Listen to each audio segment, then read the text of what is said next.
Thanks for joining us today, April 24th, 2014. My name is Patricia, and I'm broadcasting from Illinois. Today we are going to talk about digital storytelling in the college classroom. Joining us today, we have Christina, a double English writing and Spanish major from Purdue University Calumet. She's here to give us a student's point of view on digital storytelling. Before we jump in with Christina's experience, let's talk a little bit more about digital storytelling in general. Christina, how would you describe digital storytelling to someone who has never heard of it? I would describe it as a short multimedia video with images, sounds, narration, and possibly video. The concept of digital storytelling has actually been around for a while. Bernard Robin, in his 2008 article, Digital Storytelling, a Powerful Tool for the 21st Century Classroom, explains that the concept of digital storytelling dates back to the 1980s. Even though digital storytelling has been around for over 30 years, the concept is still making its way into education. Christina, can you tell us about your first experience with digital storytelling? When were you introduced to it? I was first introduced to digital storytelling in high school. I had to create a project for a history fair competition on a topic of my choosing, and I decided to create a video with images and narration. I did my research like I would any project, but I wrote a script instead of a research paper and recorded it. I also added background music. It was a really fun way to do a history project and probably more fun for my teachers to grade. For your history fair competition, were you required to make a digital story or did you choose to do so? I actually chose to create a digital story for my project. Was there any reason why you chose to create a digital story instead of doing something else? Well, there were different categories that students could choose to compete in. I had competed in a poster board competition before and didn't really do so well, or didn't really like creating posters, and because of that and the fact that the digital storytelling category was so new, I decided to create a video instead. I knew it wouldn't be as competitive, but I also wanted to learn new skills for creating a video. It was definitely a new experience because I had to teach myself a lot of different things, but it was really rewarding. I actually made it to the state competition with my first digital story. Ashley Thiessen and Julia Carasotero, in their 2011 article, Using Digital Storytelling to Unlock Student Potential, talk about how digital storytelling can be used beyond the language arts or English classroom. They talk about how digital storytelling in social studies or in the sciences can help students relate to classroom topics and concepts. Christina, what courses have you used digital storytelling in? I've used it for writing courses, courses on interactive media like exploring virtual worlds, and like I said before, history courses. I even use it in my senior writing project. Do you feel that digital storytelling has helped you relate to topics or concepts in any of those courses? Yeah, definitely. And how has it helped? I feel like I gain a better understanding of certain concepts in these courses.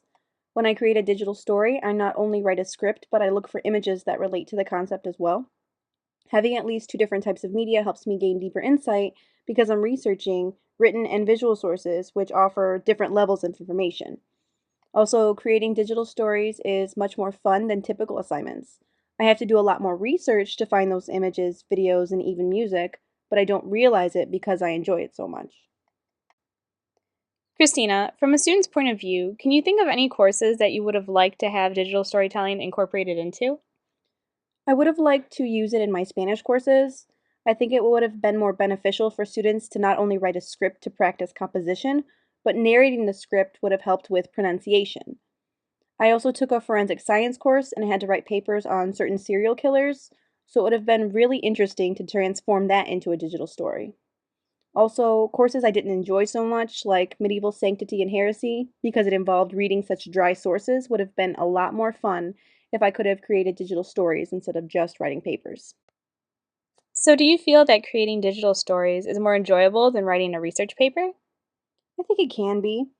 Now, as an English major, I do love to write research papers, but digital storytelling allows you to gain deeper insight into certain topics.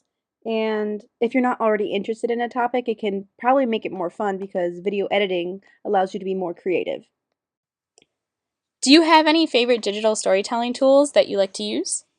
I really enjoy using Camtasia Studios, a screen recorder and video editor. And why do you like Camtasia so much? What do you like about it? I like that I can add multiple lines of audio at a time, like if I want to record narration and then add background music. I've used programs that didn't allow me to do that before. Also, I can record the screen if I want to take a video of my avatar exploring a virtual world like Second Life, for example, or even if I want to create a tutorial. I think it's really user-friendly, and I like that I can publish the videos I create in different ways, like uploading them to YouTube. Are there any other tools you like to use besides Camtasia? When I make tutorials with still images, I use Photoshop or Paint, depending on the computer I'm using. With those tools, I can crop images, resize them, and adjust the effects so they're easier to see on screen. I also use YouTube to find video clips to use in my digital stories. When I finish the final drafts of my final projects, I can also upload them to YouTube for my professors to see and let others see. When I'm downloading YouTube videos, I use this free program called Free Studio. Um, but it's important to make sure that the videos aren't copyrighted and can be used, because just because it's on YouTube doesn't mean it can be used. Let's talk a little bit more about tools students can use while creating their digital stories. Do you have any favorite tools for finding sounds or audio? Well, with audio, I usually create my own narrations with recording equipment in Camtasia. I find external microphones work better than using the microphones built into your laptops because you pick up less background noise. Also, they're less likely to cut out and the sound is much clearer. But when searching for music, I use websites like CC Mixter and SoundCloud. CC Mixter is a website where users can share their music remixes and download other remixes. The music on this website can be reused for digital stories. And SoundCloud has music as well, but it is original pieces created by users. Another website for music is Jamendo, which is an open community for free music.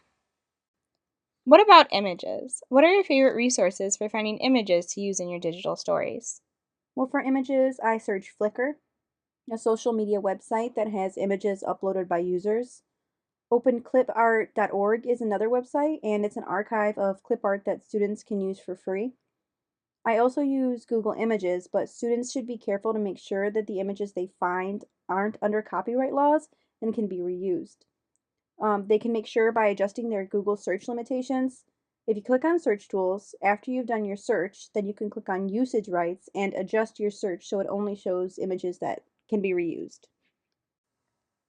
While digital storytelling can be a very fun and rewarding experience, there are also challenges.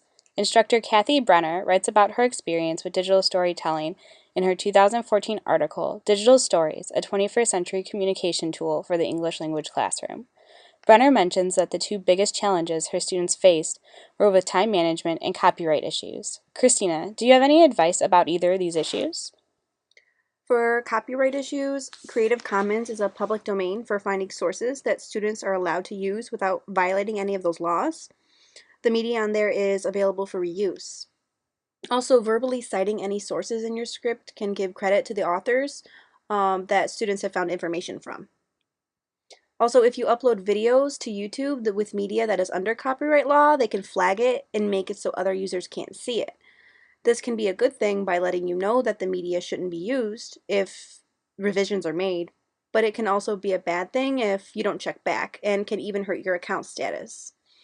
To avoid that altogether, students should really make sure they include a works cited page where they cite all of their research, images, and even background music. What about time management, Christina? Do you have any advice or suggestions about time management for students? I think it's really important for a student to break the project down into different parts to make it more manageable. Maybe they can finish their research by a certain day and then their script a couple days after. I also find it really helpful to create a storyboard, a document that helps you plan what images and text go together in your story. And finally, Christina, is there any advice that you would like to give to students or instructors about digital storytelling? Definitely. I would say don't wait until the last minute to begin a digital story.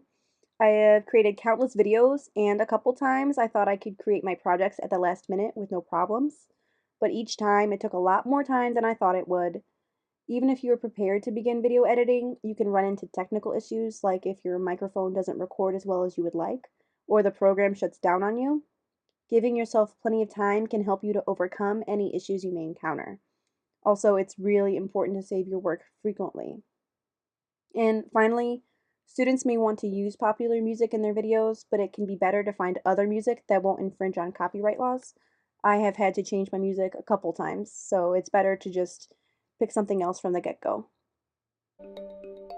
That sounds like great advice. I would like to thank you, Christina, for joining us today. And I would also like to thank all of you who have tuned in to listen. I hope this podcast has given you a little insight on digital storytelling from a college student's point of view. Thank you all for listening.